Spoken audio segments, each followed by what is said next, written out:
warahmatullahi wabarakatuh.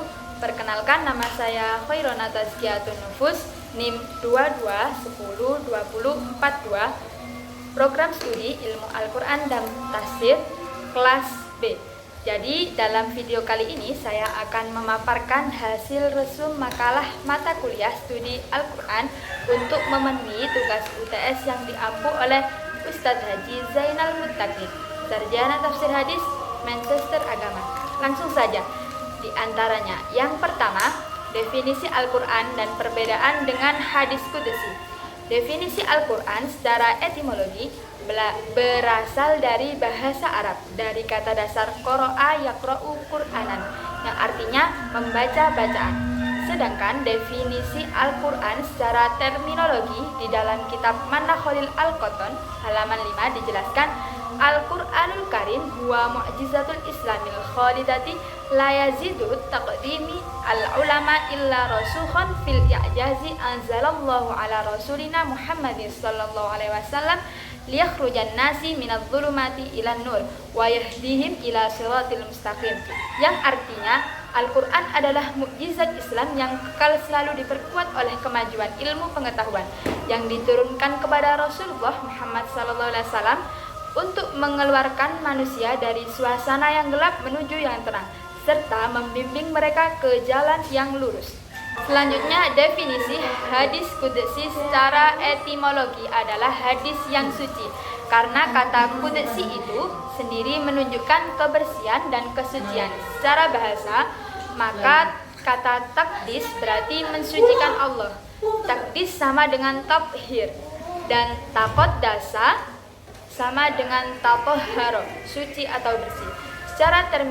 Sedangkan secara terminologi, hadis qudsi dalam kitab Manakholil Al-Qoton halaman 20 telah dijelaskan, wal haditsul qudsi fil istilahi ma yadhifu Nabi sallallahu alaihi wasallam ila Allah taala ay anna Nabi sallallahu alaihi wasallam bi rawihi ala annahu min kalamillahi farrasulu rawali kalamillahi bilafdin min indihi wa idza rawahu ahada rawahu ar rasulillahi musnadan ila Allah azza wa jalla fayaqulu qala Rasulullah sallallahu alaihi wasallam fima ya birawihi an rabbihi azza wa jalla aw yaqulu qala Rasulullah sallallahu alaihi wasallam aw qala Allah ta'ala aw yaqulu Allah ta'ala, yang berarti hadis yang disandarkan kepada Allah, maksudnya Nabi yang meriwayatkan hadis tersebut bahwa hadis tersebut adalah kalam Allah.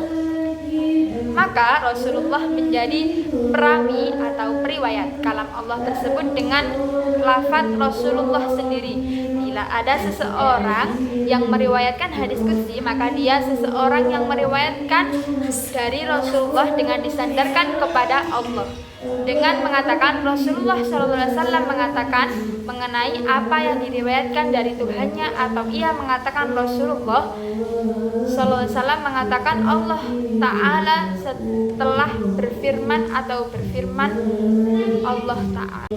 Dapat disimpulkan dari uraian di atas bahwa Al-Quran adalah mukjizat Islam yang kekal dan mukjizatnya selalu diperkuat oleh kemajuan ilmu pengetahuan.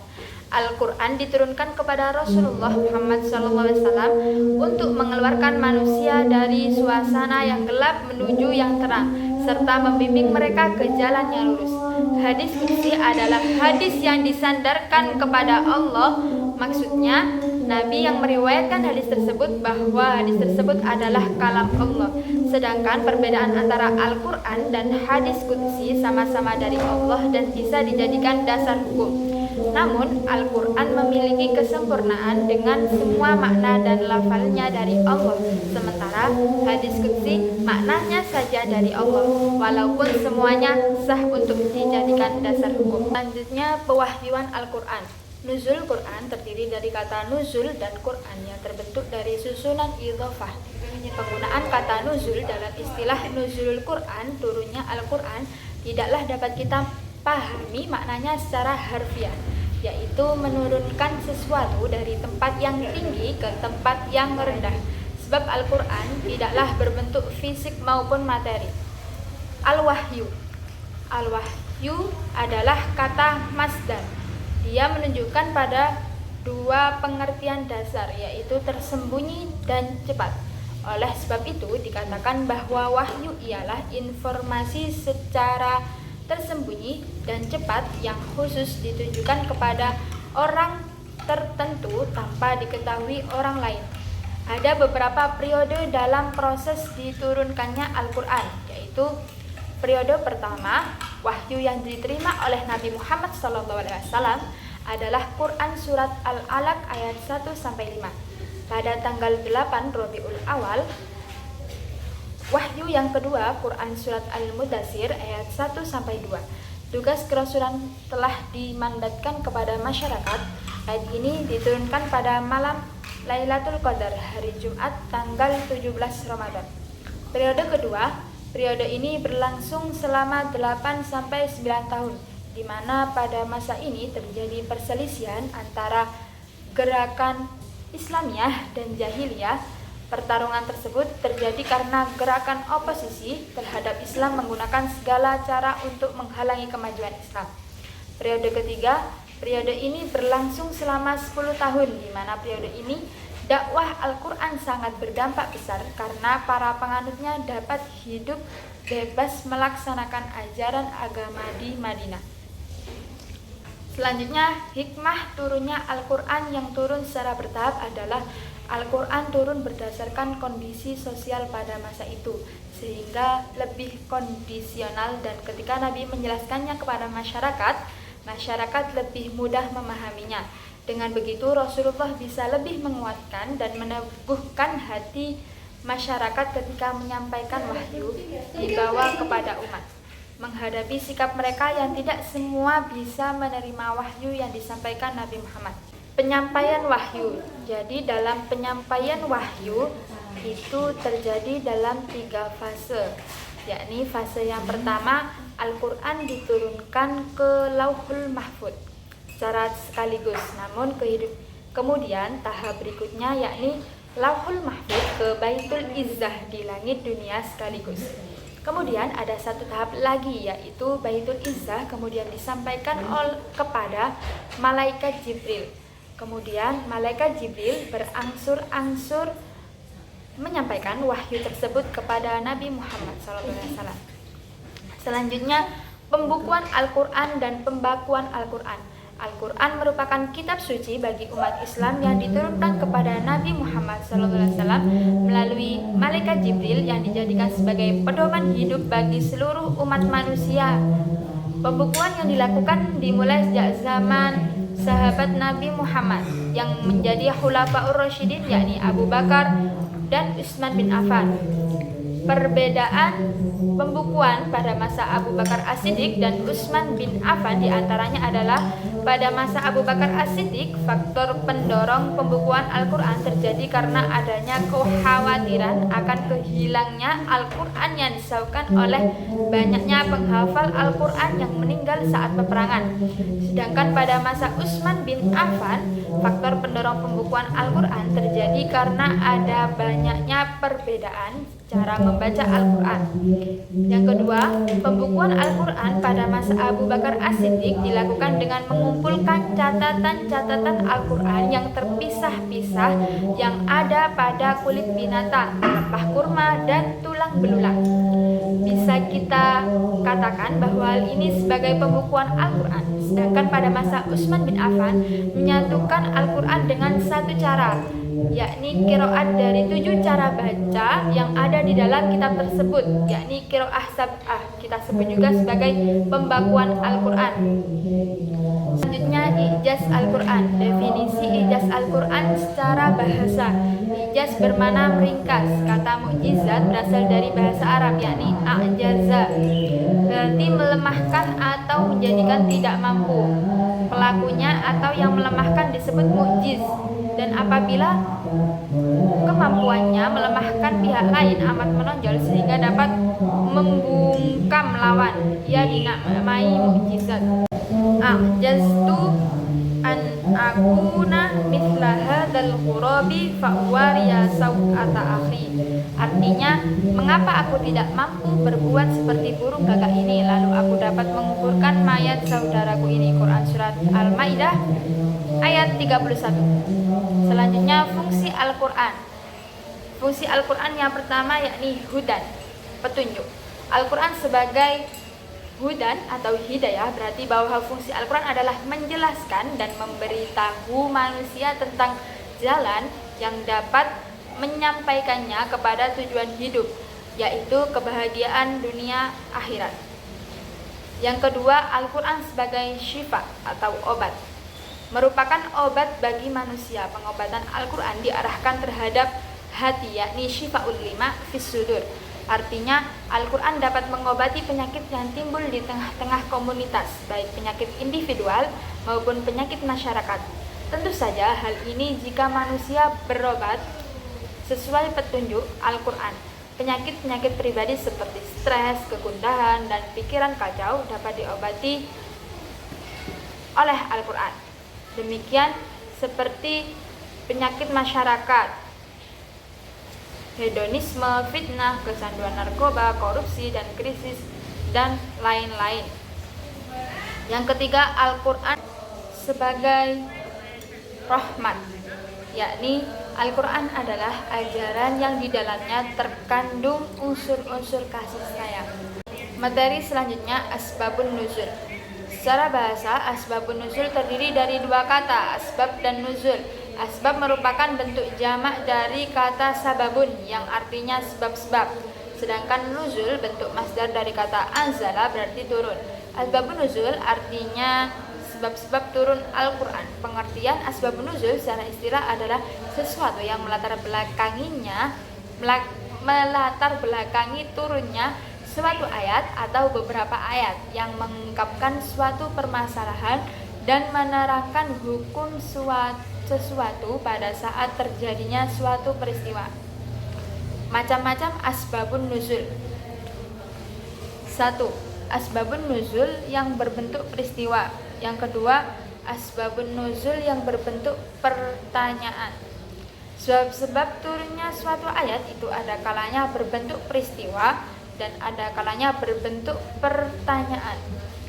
Artinya, suatu ayat atau beberapa ayat turun untuk menerangkan hal yang berhubungan dengan peristiwa tertentu atau memberi jawaban terhadap pertanyaan tertentu. Dalam hal ini, asbabun nuzul sifatnya situasional, yakni situasi yang ada kalanya didahului pertanyaan yang diajukan oleh sahabat kepada Nabi untuk mengetahui hukum syara atau juga untuk menafsirkan sesuatu yang berkaitan dengan agama. Dengan demikian, tidak semua ayat harus mempunyai asbabun nuzul, yakni sebab-sebab turun. Bahkan ayat-ayat yang tidak mempunyai sebab turun jumlahnya lebih banyak dari ayat-ayat yang mempunyai sebab-sebab turun. Ayat-ayat yang tidak mempunyai sebab-sebab turun kebanyakan adalah ayat-ayat tentang keimanan kepada Allah dan Rasul-Nya, ayat-ayat tentang akhlak, ayat-ayat yang mengisahkan umat-umat terdahulu beserta dengan nabinya, ayat-ayat tentang keimanan kepada yang gaib, ayat-ayat yang kejadian di akhirat nanti. Ciri-ciri asbabun nuzul. Yang pertama, ungkapan yang jelas dan tegas bahwa peristiwa yang disebutkan dalam suatu riwayat merupakan sebab nuzul ayat Al-Quran.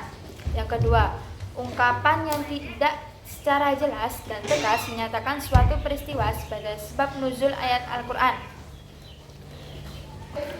Manfaat mengetahui asbabun nuzul. Mengetahui asbabun nuzul bagi ayat-ayat Al-Quran merupakan hal yang sangat penting, terutama dalam rangka memahami ayat-ayat yang menyangkut masalah hukum. Secara rinci,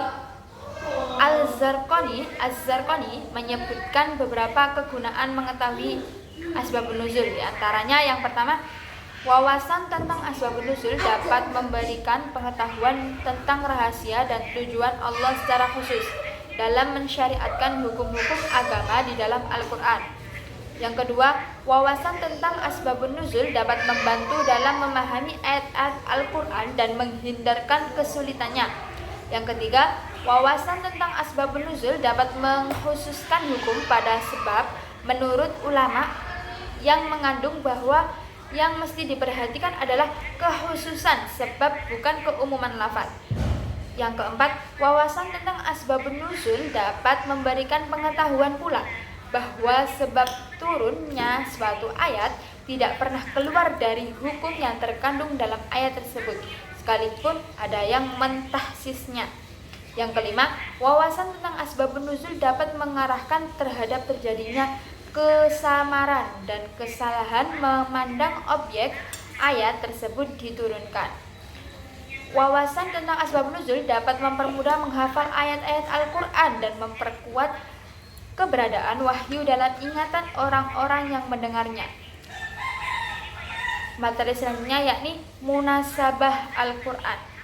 Secara etimologi, munasabah sama dengan muqarabah, yakni persesuaian dan kedekatan. Munasabah berasal dari lafaz nasaba yunasibu yang berarti mempunyai arti kecocokan, yang berasal dari fi'il sulasi mazid yang mempunyai tambahan alif.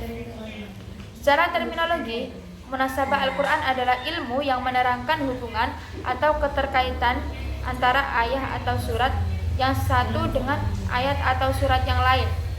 Baik hubungan itu berupa am dan hosnya, antara abstrak dan konkret, antara sebab akibat, antara ilat dan mu'lulnya, antara rasional dengan irasionalnya, atau bahkan antara dua hal yang kontraksi sekalipun. Selanjutnya, pendapat definisi munasabah Al-Quran menurut ulama berbeda-beda. Yang pertama, menurut Az-Zarkashi, munasabah adalah suatu perkara yang dapat dipahami oleh akal. Tatkala dihadapkan pada akal, pasti akal itu akan menerimanya. Selanjutnya, menurut Manna Khalil Al-Qotton, munasabah adalah aspek yang punya keterkaitan antara satu kalimat dengan kalimat lain dalam satu ayat, antara ayat satu dengan ayat yang lain dalam banyak ayat, antara surat dengan surat yang lain di dalam Al-Quran.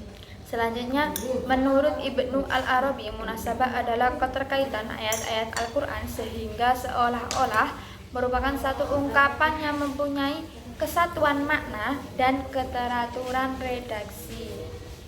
Jenis-jenis munasabah Al-Quran ditinjau dari segi materinya, maka munasabah itu ada dua macam sebagai berikut. Yang pertama, munasabatul ayat, munasabah antar ayat, yakni keterkaitan atau persambungan antar ayat yang satu dengan ayat yang lain. Yang kedua, munasabatus suwar, yaitu keterkaitan atau persambungan antara surah yang satu dengan surat yang lain. Manfaat munasabah Al-Quran. Yang pertama, dapat menepis anggapan sebagian orang bahwa tema Al-Quran kehilangan relevansi antara satu bagian dan bagian yang lainnya. Yang kedua, mengetahui persambungan atau hubungan korelasi antara bagian Al-Quran, baik antar kalimat atau antar ayat maupun antar surat, sehingga lebih memperdalam pengetahuan dan pengenalan tentang kitab Al-Quran dan memperkuat keyakinan terhadap kewahyuan dan kemukjizatannya. Yang ketiga, dapat diketahui mutu dan tingkat kebalaghohan bahasa Al-Quran dalam konteks kalimat-kalimatnya yang satu dengan yang lainnya, serta persesuaian ayat atau surat yang satu dengan yang lainnya. Yang keempat, dapat membantu dalam menafsirkan ayat-ayat Al-Quran secara lebih tepat dan akurat setelah diketahui hubungan satu kalimat atau ayat dengan kalimat atau yang lain. Demikian pemaparan resum makalah studi Al-Quran yang dapat saya sampaikan. Terima kasih atas segala perhatian. Mohon maaf atas segala kekurangan. Wallahul muwaffiq ila aqwamit thoriq. Wassalamualaikum warahmatullahi wabarakatuh.